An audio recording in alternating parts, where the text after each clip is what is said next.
All right, guys, so back with the head. Got our BTR valve spring install or valve spring height mic. So really nice when you're installing these you want to check every valve. Again, shouldn't be very many variances, but I'll kind of give you a quick rundown of how to use this tool. So first thing you do, grab your locator, put it over your valve you want to check. You want to put your height mic there, retainer down, and you want the retainer to make sure it's pretty crucial. You don't have to use ours, but you want to make sure that retainer is flush with the top of the height mic. It can't be up or sunk down into it. You know, some of these don't work well with our retainers, so that's why we launched ours. But you don't have to use ours. It's just easier if you do.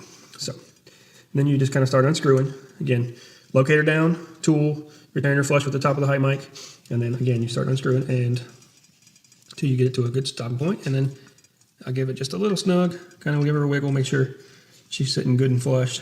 Yeah, there we go. And well, let's bring it around so y'all can read it. There we go. So we'll stop about right there. So again, good and flush, wiggle, tight, there we go. So what's cool about our packaging and the label we use, you can see here, your install height are inch 780.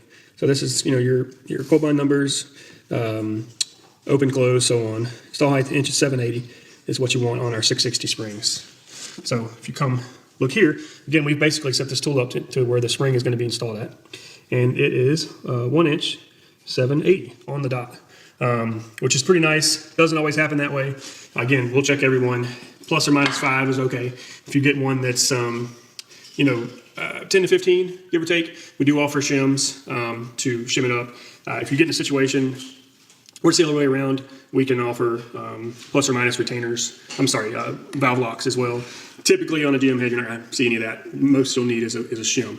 But on an aftermarket head, aftermarket valve, so on, you can get into needing, plus or minus 50 thou and a shim, or, in a situation where you're going to take in 50, 60, 70, 100 thou up to get them set correctly where you want. So